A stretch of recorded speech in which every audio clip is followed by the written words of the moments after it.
View the following spoilers with discretion, my friends. Sometimes you have to fight battles, and it's how you fight those battles is what matters. And I think knowing that you don't have to go through it alone is important, and you can have people around you. And I think that's what Kratos and Atreus and everyone in this game kind of learns.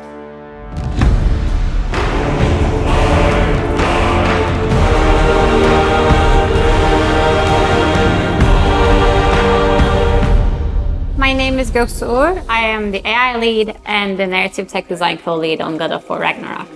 My name's Connor Radding Bland. I'm a narrative animator here at SMS. I'm Andrew Loyola, or Aloy, as some of my coworkers know me as, and I'm a QA lead on God of War Ragnarok. I'm Rajul Ramchandani. I'm a tech designer here at Santa Monica Studios. As a narrative animator, usually my primary job is to work on the cinematics for the game. My primary responsibility is to manage the test coverage that goes into a game of its size. I'm a technical designer, and what that entails is that we end up working on set pieces, little character moments around the level, gameplay mechanics. It almost feels like we are building a puzzle together, but we are also building all the pieces from scratch. And as a lead, one of my biggest roles is making sure we deliver what we promised to deliver at the end. Ready. In the previous game, there was almost no family to start with. There was Kratos, who was afraid to show his true self because of her past trauma to his son. And we watched them kind of build that relationship as the game goes on. And we kind of got to a point where they were father and son at the end. In this game, we've explored a lot about Atreus figuring out who he is, but he can't really do that without the people around him. It starts with just Kratos and Atreus, and as they build their relationship, as they are becoming this duo of who's always there for each other, they also bring in other people. They bring in Mimir, they bring in Brock and Sindri, and it's not just them. Like, as you go through the game, you see the Freyr Five, you see the Odin and his family. Kratos tries to protect Atreus as best as he can through training, through being a literal shield for him. But Atreus wants to get out there and figure out what he needs to do on his own. And throughout the entire game, they're just butting heads on, I need to do this myself, or no, this is not our business. We need to protect ourselves. Stop thinking like a father for a moment and start thinking like a general. No! Odin's giving relationship probably is what attracted Atreus to work with him in the first place, despite knowing that Odin is the cause of many of the troubles of all of his other friends. Feel free to come and go. Take what you need, poke around as you please. You're not my prisoner. And more importantly, I am not your father. Odin is more hands-off. Odin kind of sends him on missions, and he lets Atreus go out and about. I just wish Atreus were not so restless. That separation and Atreus being away for a while kind of also allows Kratos to learn that sometimes being overly protective is not always good. You need to give some space to your kids so that they can figure out who they are. And I think that's a very good change for Atreus in the beginning, because he feels like this is someone, letting me do my own thing. But we kind of figure out later on that Odin is only warm up until a point when your usefulness has run out. And that's when we see his true colors, and Atreus kind of realizes that everything that Odin has given him, while maybe useful, is a facade. Thor was really great. I learned a lot from him. You learned something from him? Really now? Okay. What did you teach the kid? Nothing. What could I possibly teach him? Exactly. Found family as a theme started back in the first God of War in the Norse series. Mimir, towards the end of the last game, mentions that we couldn't really do it without help from Brock and Sindri and you, Atreus, and you, Kratos. The concept of fond family means a lot to me because all my family and my friends that I grew up with are back in Turkey. It was just me and my husband for a very long time. I think a lot of what this game talks to is about accepting each other and realizing that the people around you can be your family. We've gone through that. We've built our families through my coworkers in the studio who are my friends now. And I think that is what's happening in this game too. Whether it's Kratos, Mimir, and Atreus and Angrboda, or Brock and Sindri being your weird uncles, it's about accepting each other for who we are and realizing that those characters are all that they've got. Well, come on then. Let's get him something that fits at least. Kratos, he calls Mimir by his name instead of calling him Head. That is a huge step up. He guides Kratos and Atreus pretty faithfully throughout the entire game, trying to see past their faults and challenging them whenever they have pretty poorly formed ideas.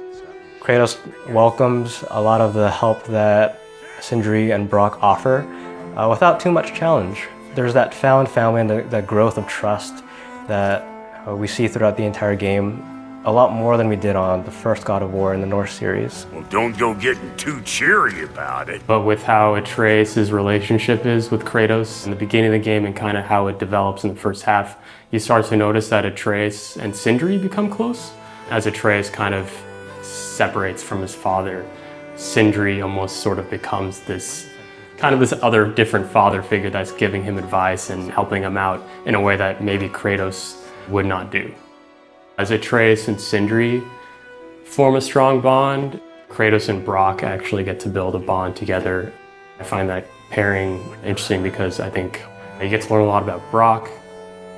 Sindri and Brock, they're separated for pretty much most of the game, and then coming into God of War Ragnarok, they're together and they sort of let go of their past quarrels, and you really get to see that they've built a strong relationship. You mean we combine it with... That's right. And then when it'll go... Damn you, that's brilliant. Very well. The realm between realms is where Brock and Sindri live, generally a safe haven for Kratos and Atreus. Player agency is something that we really care about in the Realm Between Realms, whether it's getting a side quest from Ratatoskr or just accounting for the various player behaviors. When you walk close to a companion that's hanging around in the house, whether it's the shop or Brock or Tyr just hanging around waiting for his food or Atreus sitting in his room. We want you to feel like you've stumbled upon specific character moments. This place is great, Sindri. You built it all yourself?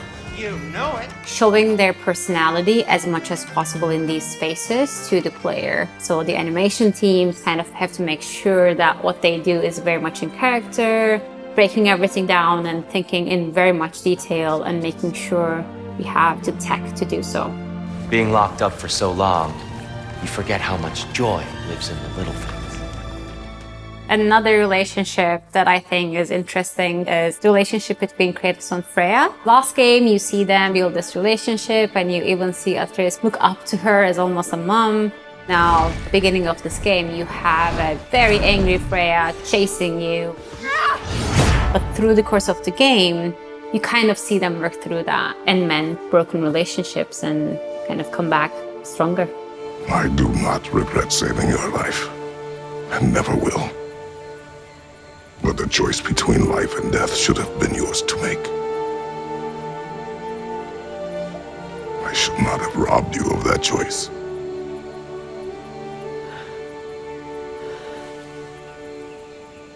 So you got Freya, and then you have her brother, Freyr. We sold my sister to that prick. We broke it a piece. Oh. Did you now? Where is it? The key element between those two is when Freya left to be with Odin, they separated. Freya, as we know from the previous game, went to go marry Odin as a potential solve to the Aesir-Vanir War, and Freyr was left to pick up the pieces. On one hand, Freyr was dealt a bad hand. He wasn't a natural leader like Freya was, and kind of blamed her for a lot of the hard times that he fell upon. Both of them thought they were trying to do the right thing, and the other thought that it wasn't the right thing to do. In this game, you kind of find out that Freya felt abandoned by Freyr, and you get to see those two come together and be a strong family again. Abandon you? Oh, Freya. I mourned you.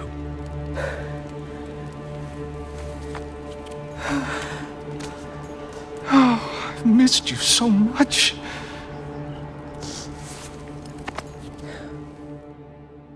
Like how Kratos and Atreus rely on their found family throughout the entire game, the people and development team at Santa Monica Studio, we're all there to support each other and really make the best game that we can make. I've had to move across the world essentially to a different country, and you end up being away from family a lot of the times, and your friends become your family. I think that's something I've hopefully have helped relate in the game as well. You know, I've really grown to love the narrative animation team here. It feels exciting in that we're all kind of coming together to create this awesome game. With all the relationships in the game, I think the biggest lesson is everybody has room to grow and room to write their own destiny. Life takes you through different paths, and sometimes you go through struggles, and how you go through them is important. And I think the family that you built around yourself, it would be there to fight those battles with you.